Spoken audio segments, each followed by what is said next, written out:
Good afternoon to all of you. कैसे हैं आप लोग?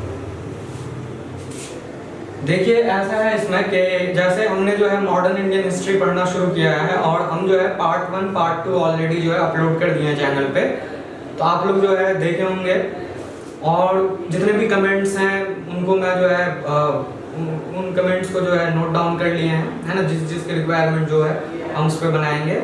तो हम पार्ट 3 भी बनाए हैं मॉडर्न इंडियन हिस्ट्री पे, लेकिन उसको अपलोड नहीं किए हैं। एडिटिंग वगैरह करके जो है हम उसको अपलोड करेंगे हम। तो पार्ट 3 तक तो आपका कंप्लीट है modern Indian history. Part 3 upload नहीं किए हैं, लेकिन हम पार्ट 3 में जो है गांधी जी वगैरह को कवर किए हैं, जो चंपारण मूवमेंट है उसको हम कवर किए हैं। तो इंशाल्लाह वो आज अपलोड कर देंगे, तो आप लोग मॉडर्न इंडियन हिस्ट्री में पार्ट 3 तक देखेंगे। फिर हम जो है वैसे ही करके जो है पार्ट 4-5 तक जो उसको कंप्लीट करेंगे। लेकिन कुछ स्टूडेंट्स के डिमांड भी थे और कुछ एंट्रेंस एग्जाम के जो है रिक्वायरमेंट भी है कि सर हिस्ट्री के अंदर जो है आप मध्यकालीन के ऊपर अभी वीडियो बनाइए। तो मैं ये सोचा हूँ कि हम पार्ट 3 उसको वही रोकते हैं, फिर इंशाल्लाह हम जो है उसको कंटिन्यू करेंगे 1-2 दिन में बना के वीडियो। लेकिन हम सोच रहे हैं कि पहले हम जो है मध्यकालीन भारत पे 1-2 लेक्चर्स बनाएं, ताकि आपको ये समझ आ जाए कि मध्यकालीन भारत में क्या क्या चीजें पढ़नी है। तो हिस्ट्री के अंदर आज हम जो है बहुत इंटरेस्टिंग टॉपिक है मध्यकालीन भारत, आप लोग पढ़े भी होंगे, ध्यान भी है। तो हम इसको जो है मध्यकालीन भारत के ऊपर जो है आज बनाएंगे। तो कहने का मतलब है आज जो है मध्यकालीन भारत के ऊपर डिस्कस करने वाले हैं। मध्यकालीन, ठीक है। प्राचीन भी हम करेंगे, प्राचीन केवल इसके बाद, ठीक। मध्यकालीन भारत के अंदर जो मैंने डिसाइड किया है कि कौन से टॉपिक्स पे हम बनाएं, तो सबसे पहले जो है हम हिस्ट्री के अंदर मध्यकालीन भारत में जो है मुगल संपायर के बारे में डिस्कस करेंगे, जो कि सबसे इंटरेस्टिंग टॉपिक है। और मुगल संपायर पे बहुत सवाल भी जो है पूछते हैं एग्जाम्स में। मेरा ये फेवरेट टॉपिक्स है, मैंने खुद जो है मुगल्स पे काफी काम किया है, तो मुगल संपायर जो है एक बेहतरीन टॉपिक्स है। तो मुगल संपायर पे हम जो है आज डिस्कस करने वाले हैं विस्तार से। लेकिन जैसा कि आप लोग देखे हैं कि वीडियो पार्ट 1 या पार्ट 2 या पार्ट 3 जो मॉडर्न इंडिया पे जो आज अपलोड करेंगे, तो मैं किसी भी टॉपिक को जब शुरू करता हूँ या पढ़ाता हूँ तो मेरा ये है कि मैं जो है बैकग्राउंड के साथ चीजों को समझाते हैं, ताकि आप उसको बेहतरीन तरीके से समझ पाएं। तो मुगल संपायर का तो मेन टॉपिक्स है, लेकिन मुगल संपायर के अलावा भी जो बैकग्राउंड इसके पीछे है, हम उस बैकग्राउंड पे भी विस्तार से डिस्कस करेंगे, तो आपकी समझ बेहतर हो पाएगी। तो चलिए हम शुरू करते हैं यार। मध्यकालीन भारत के लिए जो है इंग्लिश का जो वर्ड इस्तेमाल करते हैं, इसको मिडिवल इंडिया कहते हैं। आप लोग सब जानते हैं, हम इसको कहते हैं मिडिवल इंडिया, ठीक है। मध्यकालीन भारत जैसे हम मॉडर्न पे बना रहे थे, वैसे इस पे भी जो हम पार्ट वाइज करके बनाएंगे। तो हम इसके लिए वर्ड जो इस्तेमाल करते हैं मध्यकालीन या जो है मिडिवल इंडिया जो है हम इसको कहते हैं, ठीक है। अब हम देखते हैं क्या चीजें हैं।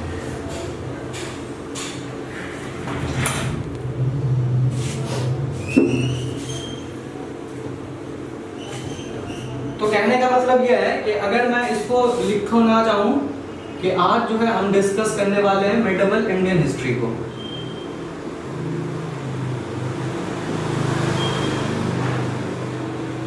मिडिवल इंडियन हिस्ट्री, ठीक है।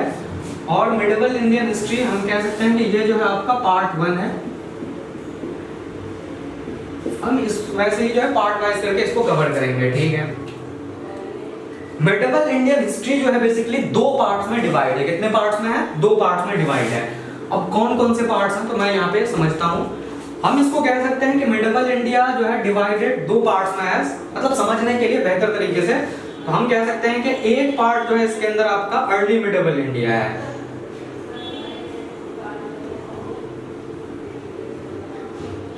Early medieval. और एक पार्ट जो है इसके अंदर है लेटर मिडिवल्स। लेटर मतलब जो बाद वाले मध्यकालीन है, लेटर मिडिवल्स के बारे में हम यहाँ पे डिस्कस करेंगे। लेटर मिडिवल, ठीक है, 2 पार्ट्स में डिवाइड है। आप जैसा जानते हैं कि मैंने और भी इससे पहले के लेक्चर्स में भी गुफ्तगू किया है, बताया है आप लोगों को कि हिस्ट्री पढ़ने के जो है साथ साथ हमें डेट्स पे भी ध्यान देना होता है, तिथि पे भी ध्यान देना होता है, क्योंकि अगर डेट्स के साथ पढ़ेंगे तो बेहतर तरीके से चीजों को समझ पाएंगे। तो अगर मैं ये बताऊं कि अर्ली मिडिवल इंडियन हिस्ट्री कहाँ से शुरू होती है, कहाँ खत्म, और लेटर मिडिवल पीरियड कहाँ से शुरू होती है, कहाँ खत्म, तो जैसे आप लोग जानते हैं कि 647 AD के अंदर जो है, जो कि लास्ट एंशिएंट इंडियन रूलर थे जिनका नाम हर्षवर्धन है, जिनकी कैपिटल उत्तर प्रदेश कन्नौज था, जहां से पूरा नॉर्थ इंडिया कंट्रोल्स में थे। तो हर्षवर्धन एंशिएंट इंडिया के, प्राचीन भारत के सबसे पावरफुल रूलर्स थे, और हर्षवर्धन का इंतकाल 647 के अंदर जो है हुआ। तो 647 में हर्षवर्धन के इंतकाल के बाद ये माना गया कि एंशिएंट इंडिया यानी प्राचीन भारत का जो चैप्टर्स हैं वो यहीं क्लोज होता है, बंद होती है, ठीक है। और फिर इसके बाद जो शुरू होता है वो मध्यकालीन भारत का। तो हम कह सकते हैं कि 647 में इंतकाल हो गया इनका, उसके बाद जो चैप्टर्स ऑफ एंशिएंट इंडिया है वो क्लोज हो गए, ठीक है। 647 में तो हम अगर अप्रोक्सीमेटली इसको देखें तो 700 AD हम कह सकते हैं, अप्रोक्सीमेटली अगर हम देखें तो 700 AD से अर्ली मिडिवल शुरू होगा और ये जो चलेगा ये 1200 AD तक हम इसको अर्ली मिडिवल कहते हैं, 1200 AD तक। तो ये सबसे पहले आपका जो है एक टाइम पीरियड हो गया कि हिंदुस्तान की जो 7वीं शताब्दी से है और जो 12वीं शताब्दी तक है, 1200 शताब्दी तक है, ये अर्ली मिडिवल के नाम से मशहूर है, 700 AD से 1200 AD में, ठीक है। लेटर मिडिवल्स का अगर टाइम पीरियड हम सेलेक्ट करना चाहें तो ये 1200 AD से शुरू हुआ, जैसे 1200 में अर्ली मिडिवल्स खत्म हो गए और 1200 AD से शुरुआत हुई इसकी, ठीक है। और ये जो टाइम पीरियड है इसका हम इसमें लिखते हैं कि ये जो है कहाँ लेटर मिडिवल कब तक है, तो हम मानते हैं कि एक तो टाइम पीरियड हम मानते हैं 1707 से, मतलब 1207 से 1707 तक हम मानते हैं एक चीज, क्योंकि 1707 में आपको मालूम है कि आखिरी, हम उसको डिटेल्स में भी आज पढ़ने वाले हैं, तो आज तो नहीं होगा कंप्लीट, अगले लेक्चर्स में होगा, क्योंकि आज तो शुरू ही करेंगे बाबर से हम। तो क्या है कि 1707 में जो आखिरी मुगल बादशाह हैं औरंगजेब, उनका इंतकाल हो गया 1707 में। उसके बाद हिंदुस्तान में मुगलियाई खानदान मौजूद है, लेकिन इतने पावरफुल या इतने ताकतवर नहीं है जिस तरीके से अकबर या औरंगजेब या शाहजहां वगैरह थे, क्योंकि इंटरनल कॉन्फ्लिक्ट शुरू हो गई है, आपस में लड़ रहे हैं और अलग अलग जो रीजनल पार्टीज हैं वो पावरफुल होते नजर आ रहे हैं, जैसे मराठास वगैरह हो गए या जो है आपके अंदर पंजाब वगैरह का एरिया हो गया, तो अलग अलग पावर जो है वो मजबूत होते नजर आ रहे हैं। तो अब मुगल खानदान इतनी ताकतवर नहीं है कि वो जो है चीजों को कंट्रोल करे। तो एक तो हम टाइम पीरियड मानते हैं कि 1200 से 700 में हो गया, लेकिन फिर भी हम मानते हैं कि लेटर मिडिवल्स अब तक जो है कंटिन्यू है। तो हम इसको एक और लिख सकते हैं कि एक होगा 1707 औरंगजेब के इंतकाल के बाद, क्योंकि पॉलिटिकल स्ट्रक्चर्स दूसरी है इंडिया के अंदर, तो हम इसको कह सकते हैं कि 707 से 1857 जो है ये आपका जो है एक टाइम पीरियड होगा। तो लेटर मिडिवल्स को एक हम पढ़ेंगे 1200 AD से लेके 700 AD तक 1707, और सेकेंड जो टाइम पीरियड पढ़ेंगे हम पढ़ेंगे 1707 से 1857 में, क्योंकि 1857 में रिवोल्ट ऑफ जो है 1857 हुआ। और आप जानते हैं कि जैसे अगर मेरा जो इससे पहले जो लेक्चर्स हैं यूट्यूब में, तो अगर आप देखें तो मैंने आपको बताया कि 1885 से जो है मॉडर्न इंडियन की शुरुआत हो रही है, 1885 से हम कहते हैं कि मॉडर्न इंडिया की शुरुआत हो रही है लेटर मिडिवल्स के बाद, ठीक है। तो 1857 में ये चीजें खत्म हो गई, अप्रॉक्सीमेटली हम मान के चलते हैं कि 1857 के बाद मॉडर्न इंडिया की तरफ जो है बढ़ना शुरू हुए, क्योंकि लोगों को अब नेशन जो है वो बनाने की जिम्मेदारी कंधों में आ रही थी, ठीक है। इस तरह से हम चीजों को समझते हैं। लेकिन एक सवाल यह है कि मध्यकालीन को दो पार्ट्स में क्यों डिवाइड किया गया है, एक ये भी सवाल है। जैसे हम पढ़ते हैं एंशिएंट, तो एंशिएंट को डिवाइड नहीं किया गया है, मॉडर्न को डिवाइड नहीं किया गया है। लेकिन अगर हम मध्यकालीन के ऊपर डिस्कस करते हैं तो हम ये देखते हैं कि मध्यकालीन को दो पार्ट्स में डिवाइड कर दिया गया है। एक क्वेश्चन मार्क का सवाल ये भी कि ऐसा क्यों किया, आखिर डिविजन्स क्यों है इसको, हम इसके कारण समझते हैं पहले कि क्या चीजें होती है।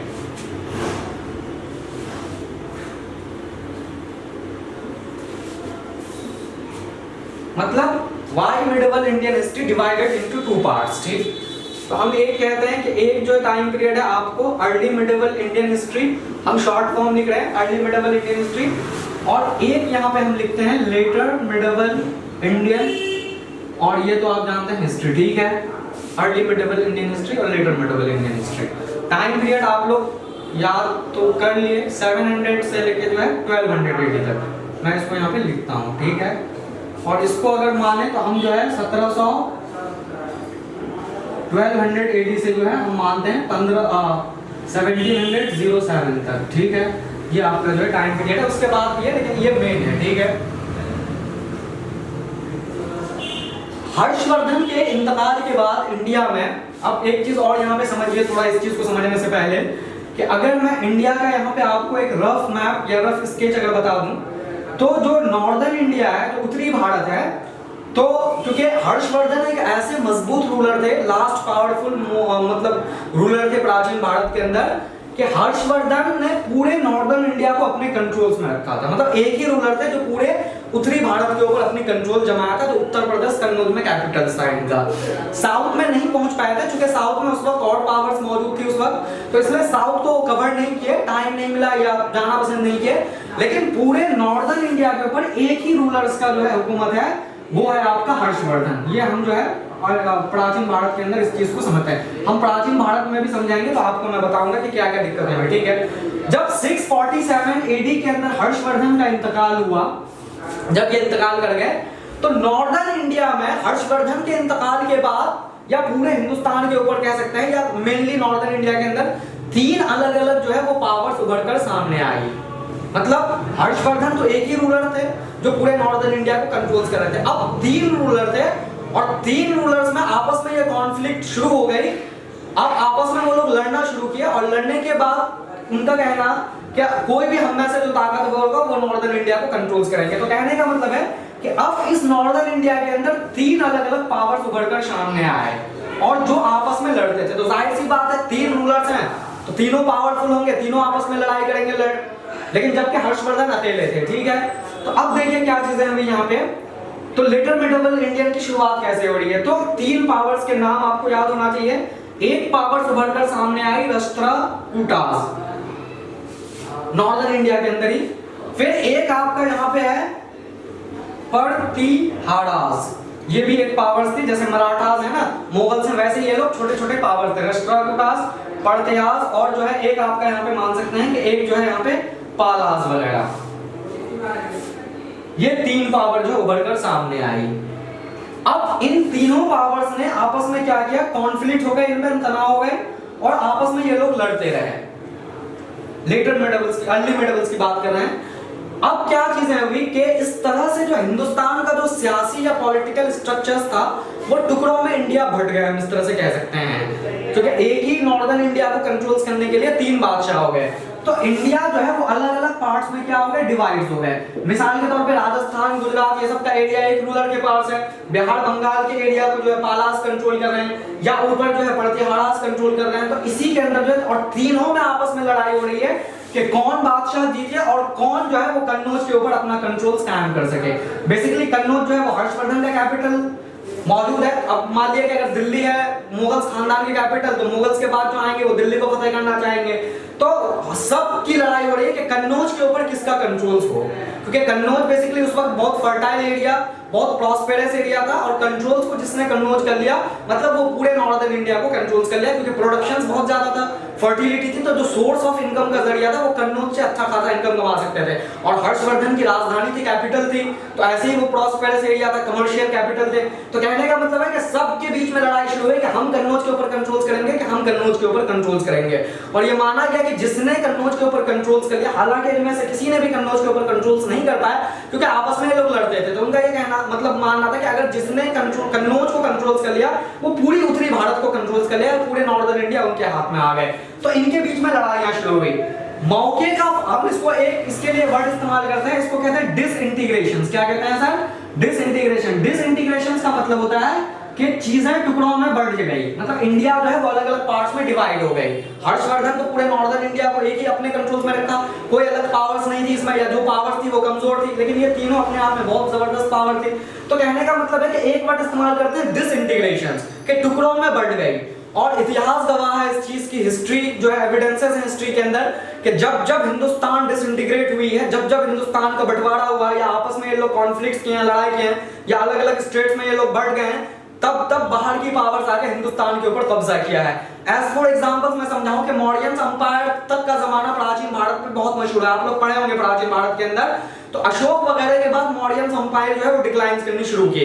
तो जब पूरी मौर्यन एम्पायर डिक्लाइन कर गई या इनका जवाल हो गया, डाउनफॉल हो गया, तो सेंट्रल एशिया से, इराक, अफगानिस्तान, ये सब के एरिया से बहुत सारी अलग अलग पावर्स आए और हिंदुस्तान के ऊपर अपनी किस्मत आजमाना चाहा, और उनमें से बहुत सारी ताकतें हिंदुस्तान के ऊपर कब्जा भी किया। जैसे मान लीजिए कि सतवाहन से एक एग्जांपल हो सकता है, उसके बाद आपका प्रतिहान से एक एग्जांपल हो सकता है, उसके बाद आप एग्जांपल जो है आपका कुशावाज हो सकता है, शाकाज हो सकते हैं। तो ऐसी कई छोटी छोटी पावर थी जो इराक अफगानिस्तान के एरिया से निकली और वो हिंदुस्तान के ऊपर कब्जा करना चाहा, क्योंकि हिंदुस्तान में मौर्यन अंपायर के बाद जो है कोई ऐसी पावर जो है नहीं उभर कर सामने आ रही थी जो पूरे इंडिया को अपने कंट्रोल में कर सके, या जो पावर्स बाहर से आ रही है उसका मुकाबला कर सके। एक तो ये हो गई एंशिएंट इंडिया के अंदर। हर्षवर्धन के इंतकाल के बाद फिर सेंट्रल एशिया से कुछ लोग पहुंचे, क्योंकि आपको जैसे मैंने बताया कि लोग आपस में लड़ना शुरू किए। तो इस मौके का फायदा उठा के जो है बाहर के सेंट्रल एशिया के कुछ लोग इराक अफगानिस्तान से सेम उसी तरीके से फिर हिंदुस्तान पहुंचना शुरू किए और हिंदुस्तान के जो वेल्थ थे, दौलत थे, उसको लूटा खसोटा। तो कहने का मतलब है कि हिंदुस्तान को कमजोर कर रहे थे। तो ये चीजें खत्म हो गई। फिर जब जो है दिल्ली सल्तनत का कब्जा हुआ, फिर दिल्ली सल्तनत में जाकर हिंदुस्तान की पॉलिटिकल स्ट्रक्चर मजबूत हुई और फिर किसी एक बादशाह के तहत में पूरे हिंदुस्तान के ऊपर कब्जा हुआ, ठीक है। लेकिन जब दिल्ली सल्तनत की खात्मा हुई, खत्म हुई, जवाल हुई, तो फिर मुगल्स आए। फिर जब मुगल्स डिक्लाइंस की, मुगल्स पावर बढ़ गए, आपस में जो है कॉन्फ्लिक्ट हो गई, तो फिर जो है ब्रिटिशर्स आए। तो कहने का मतलब है कि हिस्ट्री के अंदर जब जब इंडिया के अंदर जो है डिसइंटीग्रेशन हुई है, जब जब ये पावर्स में बटे हैं अलग अलग, यूनिटी खत्म हुई है देश की और बाहर के पावर्स आके आसानी से किस्मत आजमाना शुरू किया। जैसे मुगल्स कमजोर हुए तो बाहर यूरोपियंस पावर आए, फ्रांस, पुर्तगाल, डच वगैरह। तो ये हिस्ट्री हमें बताती है कि हमें डिसइंटीग्रेट नहीं होनी चाहिए, हमें हर हाल में यूनिटी को, एकता को जो है वो कायम रखना चाहिए, ताकि बाहर की पावर आके आसानी से हिंदुस्तान के ऊपर कब्जा न करे। तो हम इस तरह से जो है इसको समझ सकते हैं। तो आप जो है देख सकते हैं कि अलग अलग पार्ट्स में डिवाइड हो गए। तो आपको पूछ सकता है एग्जाम्स के अंदर कि हर्षवर्धन का इंतकाल कब हुआ? 647। हर्षवर्धन कौन थे? तो एंशिएंट इंडिया के लास्ट रूलर थे, लास्ट पावरफुल रूलर थे। कौन सा कैपिटल था? तो कन्नौज इनकी कैपिटल थी, जो कि उत्तर प्रदेश में है, ठीक है। उसके बाद जो डिवाइड हुआ इंडिया, वो कितने नॉर्दर्न इंडिया कितने पार्ट्स में हुए? तो आपने देखा कि राष्ट्रकूट, प्रतिहारास और पालास वगैरह में डिवाइड हो गए। इसकी यूनिटी कैसी थी? यूनिटी कमजोर थी, इंडिया डिसइंटीग्रेट हो गई। इसकी मतलब इसके नतीजे क्या हुए, रिजल्ट, परिणाम क्या हुए? तो बहुत सारी पावर सेंट्रल एशिया से आके हिंदुस्तान के ऊपर जो है वो कब्जा करना शुरू किए या हिंदुस्तान को जो है लूटना शुरू किए। तो हम ये फर्क हो सकती है जो है, हम इस तरह से इसको समझ सकते हैं। तो आते हैं टॉपिक्स के अंदर कि हमने इसको डिवाइड क्यों किया। तो हम एक चीज यहाँ पे लिख सकते हैं कि जो अर्ली मिडिवल इंडियन हिस्ट्री है, क्योंकि जो इंडिया के अंदर मजबूती हुई ना, जो एकता हुई, तो वो लेटर मिडिवल्स में जाके हुई। दिल्ली सल्तनत जो है वो पहली हुकूमत थी जो इंडिया को एक रूलर्स के मातहत में लेके आ रहे थे। लेकिन अर्ली मिडिवल्स में अगर बात करें तो अर्ली मिडिवल्स के अंदर जो है हम कह सकते हैं कि यूनिटी जो है, यूनिटी ऑफ अ कंट्री, जो कंट्री की एकता आती है ना, वो बिल्कुल क्या हो गया? गोज डाउन, मतलब जो है बिल्कुल खत्म हो गई, ठीक है। वो धीरे धीरे कमजोर होना शुरू हुआ। फिर सेकंड में हम कह सकते हैं कि इंडिया जो है वो डिसइंटीग्रेट हो गई, टुकड़ों में जो है वो क्या हो गई? डिवाइड हो गई या बट हो गई। तो हम कह सकते हैं कि ये जो है डिसइंटीग्रेट कर गई।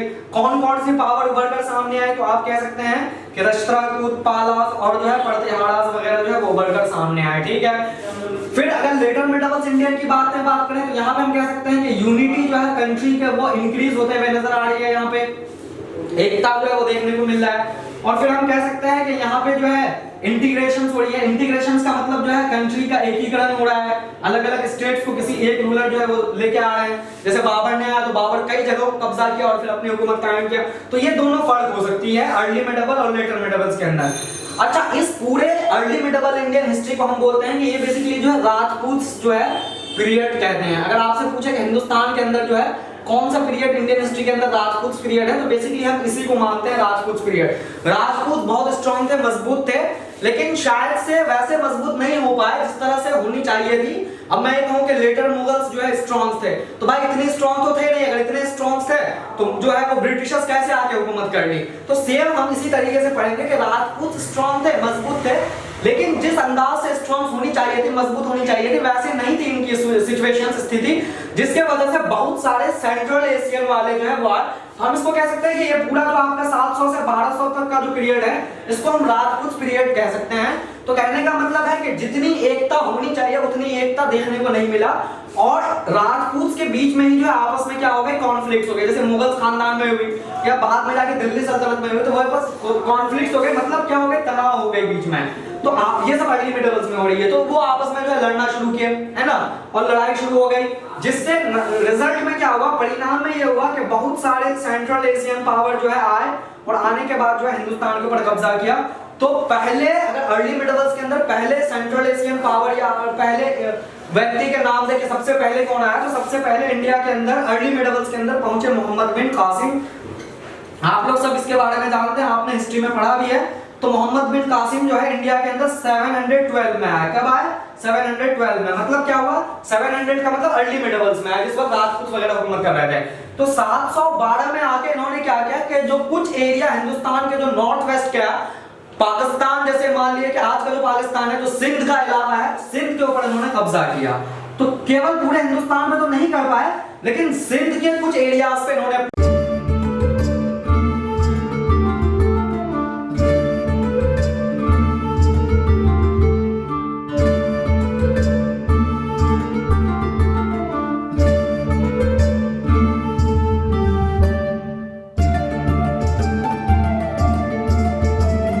कंट्रोल्स कर लिए, क्योंकि मोहम्मद बिन कासिम जो थे वो मेन रूलर जो है सेंट्रल एशिया के थे, मध्य काल जो एशिया है वहां के ये मेन रूलर थे, इराक अफगानिस्तान के एरियाज पे थे। लेकिन चूंकि राजपूत आपस में लड़ रहे थे, है ना, तो मोहम्मद बिन कासिम आए और आने के बाद जो है पूरे हिंदुस्तान के ऊपर कब्जा नहीं कर पाया। हाँ, लेकिन केवल जो है सिंध का एरिया जो अपने कब्जा में इन्होंने कर लिया। तो Muhammad bin Qasim was the first Muslim ruler who came India and conquered the Sindh in 712, was the first ruler. तो ओनली सिंध का एरिया जो उन्होंने कब्जा किया, ठीक है। ये तो पहले मुस्लिम रूलर हो गए। तो आपको क्या पूछते हैं कि पहले फर्स्ट मुस्लिम रूलर कौन थे जो इंडिया में आए, कौन से जगह को कब्जा किया? तो सिंध को किया। कब किया? 712 में। तो ऐसे कॉम्पिटिटिव एग्जाम्स के अंदर सवाल बनते हैं, ठीक है। अब देखिए दूसरे बादशाह जो थे, जो हिंदुस्तान के ऊपर इन्होंने मतलब आए, दूसरे जो सेकंड बादशाह थे जो इंडिया के ऊपर आए, तो इनका नाम है महमूद ऑफ गजनवी। आप लोग सब पढ़े होंगे मध्यकालीन भारत के अंदर इनको कहते हैं महमूद ऑफ गजनवी, ठीक है। गजनवी बेसिकली जगह है ना, अफगानिस्तान के ऊपर है, और महमूद जो है वो रूलर का नाम है। तो गजनी जो मेन सेंट्रल एशिया के अंदर थे, जहां से अपनी हुकूमत ये चला रहे थे, तो ये वहां का था। इनको कहते हैं महमूद ऑफ गजनवी के जो है मशहूर राजा थे, ठीक है। तो ये हिंदुस्तान में 17 टाइम्स आए। कितने टाइम्स आए?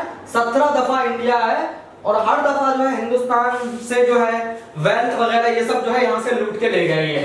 इसमें से एक मशहूर आपने पढ़ा होगा सोमनाथ टेम्पल का है, कि सोमनाथ टेम्पल जो गुजरात के अंदर है, इस पे इन्होंने अटैक्स किया है ना, और अटैक्स करने के बाद जो है यहाँ से इन्होंने वेल्थ वगैरह जो है वो इंडिया से ले गए।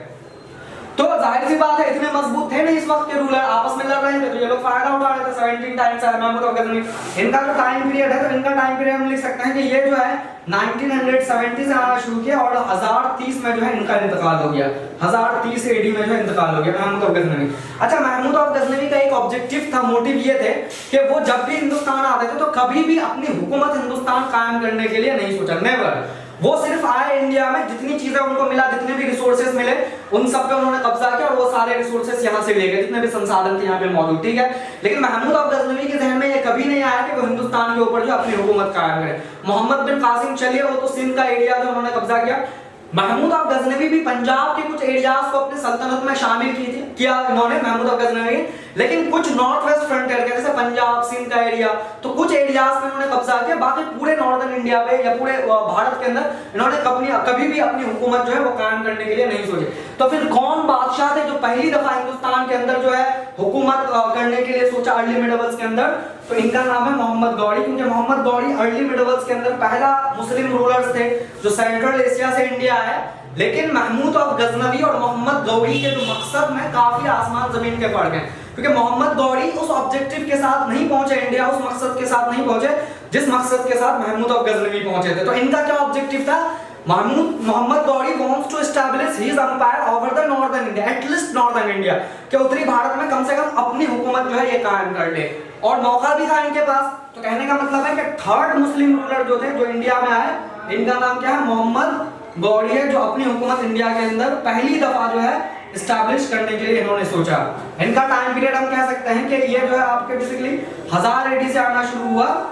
1000 तो नहीं कह सकते, इनको हम कह सकते हैं कि इनका जो पहला अटैक हुआ हिंदुस्तान के अंदर वो 1876 के अंदर हुआ। और आप जानते हैं कि फिर जो है 1191 के अंदर फर्स्ट बैटल ऑफ त्रायन हुआ, हम इसको पढ़ेंगे। और फिर जो है आप जानते हैं कि 1192 के अंदर सेकंड बैटल ऑफ त्रायन हुआ, और सेकंड बैटल ऑफ त्रायन में दिल्ली सल्तनत ने जो है नॉर्दर्न इंडिया के ऊपर कब्जा कर लिया। पृथ्वीराज चौहान जो राजपूत थे उनके बीच, और जो दिल्ली सल्तनत के मेन थे मोहम्मद गौरी और जो कुतुबुद्दीन ऐबक थे, उनके बीच में लड़ाई हुई त्रायन के मैदान में हरियाणा के आसपास, और फिर जो है पूरी दिल्ली सल्तनत की जो हुकूमत शुरू हुई। तो मैं कह सकता हूं कि अर्ली मिडिवल इंडिया में पहले मुस्लिम रूलर्स कौन थे जिन्होंने हिंदुस्तान में अपनी हुकूमत कायम करने के लिए जो मंसूबा बनाया, डिसाइड किए? तो तो Mohammad Ghori was the first ruler who wants to establish his empire over the northern India. आप इस तरह से आंसर्स में लिख सकते हैं। तो ये अर्ली मिडिवल्स इंडियन के कुछ इस तरह से आप कहानी जो है वो समझ सकते हैं। और अगर आपसे मैं ये पूछूं कि मुसलमानों की हुकूमत हिंदुस्तान में कब से शुरू हुई, मतलब मुस्लिम हुकूमत कब से शुरू हुई, तो मोहम्मद गौरी वगैरह जो आए इंडिया के अंदर, तो मोहम्मद गौरी का जो जमाना था वो बेसिकली जो है आप जानते हैं कि 1200 एडी के अंदर जो है वो पहुंचा। तो आपसे अगर कोई भी पूछता है कि इंडिया के अंदर मुस्लिम रूलर्स कब से शुरू हुई, तो मुस्लिम रूलर्स की शुरुआत जो है 1200 एडी से जो है शुरू हो गई। और ये मुस्लिम रूलर्स इंडिया के अंदर जो है कब तक चला, 1857 तक चला। कहने का मतलब 650 साल, 650 इयर्स अप्रॉक्सीमेटली जो है मुसलमानों के कंट्रोल्स में जो है वो पूरे हिंदुस्तान जो है वो है। ठीक है। तो अर्ली राजपूत में अगर हम बात करें तो 1000 एडी के आसपास अगर हम बात करें, 1000 एडी या 1100 एडी के बारे में बात करें, तो इस वक्त जो मेन बादशाह थे, जो राजस्थान वगैरह का रूलर थे, जो दिल्ली का कुछ एरिया को अपने कब्जे में लिया था, तो इसका मेन बादशाह जो है पृथ्वीराज चौहान है। कौन है? पृथ्वी। ये सब हम डिटेल्स में भी नहीं पढ़ रहे हैं क्योंकि हमें बेसिकली मुगल्स पे बात करनी है, तो हम इंशाल्लाह इसको डिटेल्स में कभी समझाएंगे। तो पृथ्वीराज चौहान जो है मेन बादशाह थे, है ना, 1000 एडी के आसपास, जो दिल्ली सल्तनत की जो है लड़ाई इनसे हुई थी। तो ये आप इस तरह से इसको समझें। तो अर्ली मिडिवल लेटर मिडिवल से जो है वो कहीं ना कहीं जो है फर्क कर सकते हैं, डिफरेंशिएट इसको कर सकते हैं।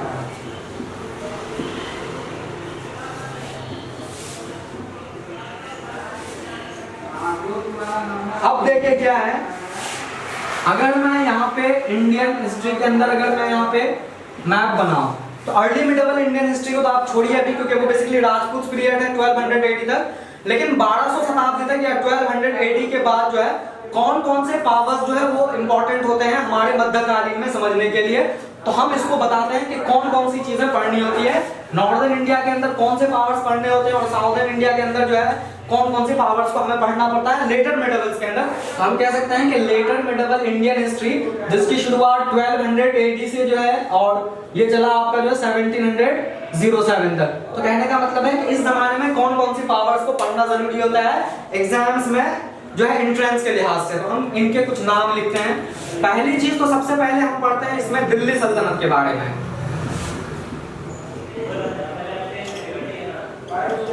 क्योंकि दिल्ली सल्तनत से ही शुरू होती है। ठीक है। दिल्ली सल्तनत जो है बेसिकली जो इसका अगर टाइम पीरियड या टाइम फ्रेम बनाए तो माना जाता है कि 1206 में कुतुबुद्दीन ऐबक ने जो है वो दिल्ली महरूली का जो इलाका है आज जो दिल्ली में महरूली, वहां से हुकूमत शुरू हुई और दिल्ली जो है महरूली का इलाका जो इंडिया का कैपिटल बना। तो 1206 में जो कुतुबुद्दीन ऐबक है। ठीक है। और दिल्ली सल्तनत जो है 1526 एडी तक जो है आप पढ़ते हैं इसको। ठीक है। तो पहली जो चीज है हमें दिल्ली सल्तनत समझना होता है। और दिल्ली सल्तनत जो है बेसिकली 5 अलग अलग डायनेस्टीज से मिलके है। कितने अलग अलग? 5 डायनेस्टी। डायनेस्टी का मतलब अलग अलग वंश। 5 वंश ने मिलके दिल्ली सल्तनत के ऊपर जो है पूरी हुकूमत की, या पूरे नॉर्दर्न इंडिया या सदर्न के ऊपर भी गए। तो कहने का मतलब है 5 अलग अलग डायनेस्टीज। पहली जो डायनेस्टीज थी स्लेव डायनेस्टीज कह लीजिए, ममलूक डायनेस्टीज कह लीजिए, हम उसको भी बताएंगे। ममलूक डायनेस्टीज कह लीजिए या गुलाम वंश कह लीजिए। फिर सेकंड में जो है आपके खिलजी डायनेस्टीज, फिर तुगलक डायनेस्टीज, फिर सैयद डायनेस्टीज और लास्ट में लोधी डायनेस्टीज। इब्राहिम लोधी, क्योंकि लोधी डायनेस्टीज के लास्ट रूलर थे जिनकी लड़ाई मुगल खानदान के फर्स्ट रूलर जिन्होंने मुगल खानदान की बुनियाद रखी हिंदुस्तान में, मुगल एम्पायर। तो कहने का मतलब है 1526 में पानीपत के मैदान में जो है वो दिल्ली सल्तनत की हुकूमत खत्म हुई और फिर शुरुआत हुई मुगल्स इंडिया की। हम कह सकते हैं कि सेकंड में जो हमें लेटर मिडिवल्स में जो चीजें समझनी होती है वो हम कह सकते हैं कि मुगल्स एम्पायर को हम यहाँ पे पढ़ते हैं, जो आज का मेन मौजू है, टॉपिक है, वो हम आज इसको समझेंगे। तो मुगल्स एम्पायर का अगर टाइमलाइन आपसे हम बताएं तो आप जानते हैं कि 1526 में पानीपत के मैदान में बाबर ने मुगल खानदान की बुनियाद रखी। ठीक है। तो 1526 एडी से हम कह सकते हैं कि 1707 तक तो हम पढ़ते हैं, क्योंकि 1707 में औरंगजेब का इंतकाल हुआ और उसके बाद लेटर मुगल्स हो गया। तो हम कह सकते हैं कि एक और टाइम पीरियड यहाँ पे होगा इसके साथ 1707 से 1857 तक जो है लेटर मुगल्स का फेज। तो ये सेकंड हो गया। ठीक है। फिर अगर हम बात करें कि और कौन कौन सी हुकूमतें हैं जो हमें लेटर मिडिवल्स के अंदर चीजें समझनी होती है, तो हम यहाँ पे जो है और भी इसका बताएं कि थर्ड में अगर हम लिखना चाहें तो थर्ड में हम यहाँ पे पढ़ सकते हैं कि हमें जो है एक उसी वक्त विजयनगर एम्पायर के बारे में पढ़ना होता है, समझना होता है, क्योंकि लेटर मिडिवल्स के अंदर विजयनगर एम्पायर की जो है काफी इंपॉर्टेंस है। ये एम्पायर की शुरुआत जो है लगभग 1400 एडी के अंदर जो है हुई विजयनगर अंपायर है ना। इसके जो फाउंडर थे इस हुकूमत के, तो दो भाई थे जिनका नाम आप लोग जानते हैं, एक का नाम है हरिहरा और एक बुक्का है ना। तो ये दोनों जो है वो थे, और एक मेन रूलर थे विजयनगर के अंदर। जिस तरह से मुगल्स में जो है बाबर वगैरह थे, तो इनका एक मेन रूलर हम कह सकते हैं कि इनका नाम है कृष्णा देवा राय। आप लोग पढ़े होंगे शायद। तो कृष्णा देवा राय एक ऐसे रूलर थे जिन्होंने विजयनगर अंपायर को अपनी उरूज पे पहुंचाया, अपनी जो है हाइट पे पहुंचाया। तो कृष्णा देवा राय, हम इसको विस्तार से भी पढ़ेंगे। तो थर्ड आपको यहाँ पे विजयनगर से समझना होता है लेटर मेटाबल्स के अंदर। चौथी कौन सी पावर्स है जो हमें यहाँ पे समझनी होती है लेटर मेटाबल्स के अंदर, क्योंकि एक एक विस्तार से हम चीजों को अब पढ़ाएंगे, लेकिन फिलहाल हम आपको बता देते हैं कि कौन कौन से टॉपिक्स को हम इसके अंदर कवर करने के लिए कोशिश करते हैं। तो अगर मैं चौथा यहाँ पे बताऊं कि चौथी कौन सी पावर पढ़नी होती है, तो चौथी पावर के अंदर हम कह सकते हैं इस तरह से कि ये बहमनी सल्तनत जो है फोर्थ में हमें समझना होता है अर्ली मेटाबल्स के अंदर। तो लेटर मेटाबल्स के अंदर हम इसको समझते हैं। फिर एक हुकूमत हमें जो है यहाँ पे पढ़ना होता है डेक्कन सल्तनत के बारे में। ये सब आपका मेन टॉपिक्स है, तो आप इसको समझेंगे। तो डेक्कन सल्तनत भी जो है हमें यहाँ पे समझना होता है। तो डेक्कन सल्तनत भी हम कह सकते हैं कि ये भी जो है 14 सेंचुरीज के अंदर, साढ़े 14, 15, 16 सेंचुरीज के अंदर ही है। हम इसको जो है 14 सेंचुरीज के अंदर पढ़ते हैं, ठीक है। क्या हुआ कि डेक्कन सल्तनत बाद, पहले तो डेक्कन सल्तनत थी, फिर डेक्कन सल्तनत के बाद जो है ये टुकड़ों में बढ़ गए, और बढ़ने के बाद जो है फिर अलग अलग हुकूमतें वहां पे उभरकर सामने आई। तो वो अलग अलग हुकूमत में 5 मेन हुकूमतें हैं, जिसको हमें यहाँ पे जब हम ये पढ़ाएंगे विस्तार से तो आप समझेंगे। उसमें से जो है 5 हुकूमत के नाम लिखता हूँ। एक बीजापुर हुकूमत उभरकर सामने आई, जिसको हम विस्तार से आपको पढ़ाएंगे बीजापुर के बारे में, जो कि साउदर्न इंडिया के अंदर उभरकर सामने आ रहे थे। फिर एक हम यहाँ पे पढ़ाएंगे गोलकुंडा के बारे में, है ना। गोलकुंडा को भी आपको यहाँ पे समझना है। फिर मैं यहाँ पे आपको जो है खानदेश के बारे में पढ़ाऊंगा, कौन से खानदेश के बारे में। फिर यहाँ पे हम आपको समझाएंगे बिरार के बारे में, और एक और है यहाँ पे जिसको हम समझाएंगे अहमदनगर। तो कहने का मतलब है कि अलग अलग हुकूमतें आई बढ़कर सामने, है ना, और इन सबको पढ़ना है। तो कहने का मतलब है कि लेटर मेटाबल्स के अंदर कौन कौन सी चीजों पे हमें फोकस करना है। तो हमारा ये पूरा टॉपिक्स है दिल्ली सल्तनत, मुगल अंपायर, विजयनगर अंपायर, बहमनी सल्तनत, डेक्कन सल्तनत, बीजापुर, खानदेश, बिरार, अहमदनगर और गोलकुंडा। तो हम इस चीज को जो है यहाँ पे क्या करेंगे, चीजों को समझेंगे। और भी बहुत सारी पावर्स जो मुगल जमाने में उभरकर सामने आई, वो भी जो है हम कह सकते हैं कि लेटर मेटाबल्स का हिस्सा होगा, जिसे हमें जो यहाँ पे समझना है। तो उसमें से जो है एक इंपॉर्टेंट पावर्स है जिसको यहाँ पे पढ़ना होता है, उसका नाम है मराठास। हम कह सकते हैं कि एक पावर और है जिसको आपको यहाँ पे एग्जाम्स के लिए समझना है, मराठास। और मराठास का जो मेन फाउंडर है आप जानते हैं, इनका जो है शिवाजी है ना, शिवाजी द बॉस जिसको कहते हैं। तो मराठास बेसिकली जो है उभरकर सामने आई थी महाराष्ट्र के अंदर। कहाँ पे आई थी? महाराष्ट्र के अंदर आई थी। तो हम जो है इस तरह से इसको समझेंगे कि महाराष्ट्र में मराठास आए, और ये पावर उसी जमाने की है जब हिंदुस्तान के अंदर last powerful Mughal ruler Aurangzeb का हुकूमत है। तो हम इस तरह से इसको समझते हैं। ये 5-6 टॉपिक्स हैं पूरे आपके लेटर मेटाबल्स के अंदर। मैं सिर्फ पॉलिटिकल हिस्ट्री के बारे में डिस्कस कर रहा हूँ, इसमें कल्चर भी होंगे, इसमें रिलीजन भी होंगे, इसमें टेक्नोलॉजी भी होगा, हम सबको विस्तार से समझेंगे। लेकिन अभी पॉलिटिकल हिस्ट्री को हम यहाँ पे कवर करने की कोशिश करते हैं। मॉन्यूमेंट्स भी बनाए, बिल्डिंग्स, इमारतें भी बनाए, तो हम जैसे जैसे पढ़ते जाएंगे हम उन बादशाहों को कवर करते जाएंगे कि बाबर ने कौन कौन सी चीज बनाई, क्या है इंपॉर्टेंट, हम इस चीज को समझेंगे, ठीक है।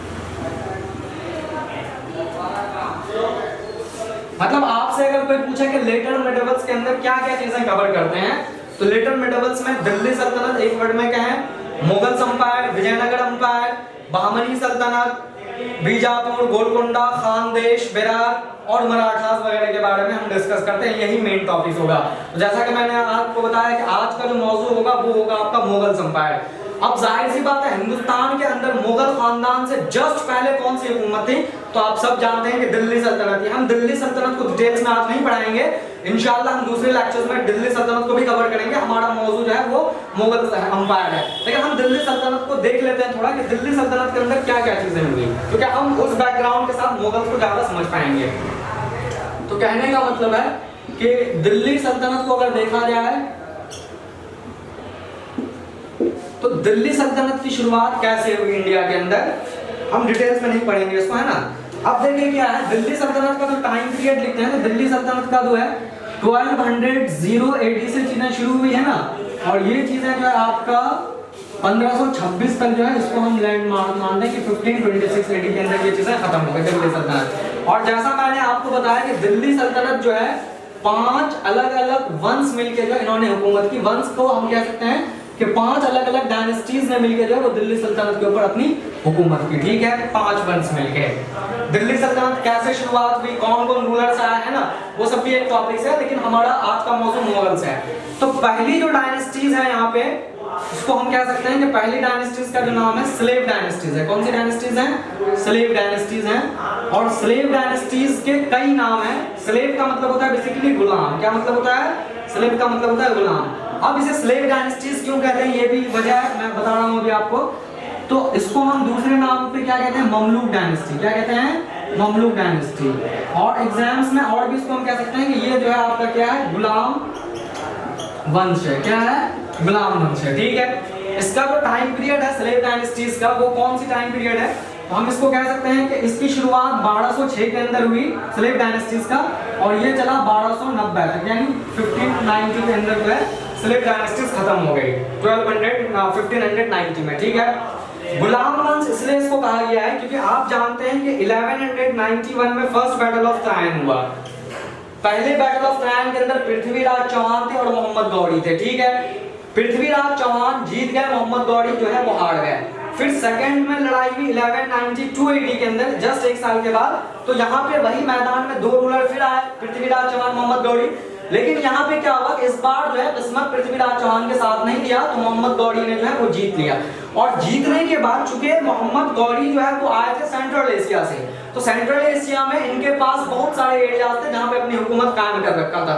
तो क्या किया कि इन्होंने इंडिया को तो फतह किया, लेकिन इंडिया को फतह करने के बाद ये डिसाइड किया कि सेंट्रल एशिया की हुकूमत, अफगानिस्तान, इराक के अंदर जो हुकूमत कर रहे हैं वहां की हुकूमत मोहम्मद गौरी संभाले, मतलब खुद हम। और फिर जो है जो इंडिया की हुकूमत है वो अपने जो है गुलाम को, जो खरीदा हुआ गुलाम था बेसिकली उनका, तो वफादार बहुत होते थे उस जमाने में, तो उन्होंने क्या किया, वो चीज जो है कुतुबुद्दीन ऐबक को दे दिया और कहा कि हिंदुस्तान को आप संभालिए, हम सेंट्रल एशिया।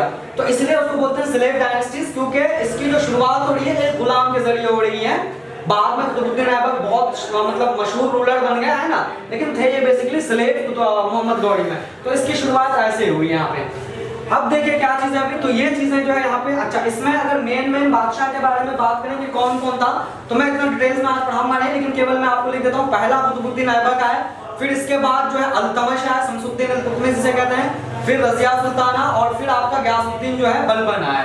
ये स्लेव डायनेस्टीज में 3-4 रूलर्स थे जो स्लेव डायनेस्टीज के अंदर हुकूमत किया, ठीक।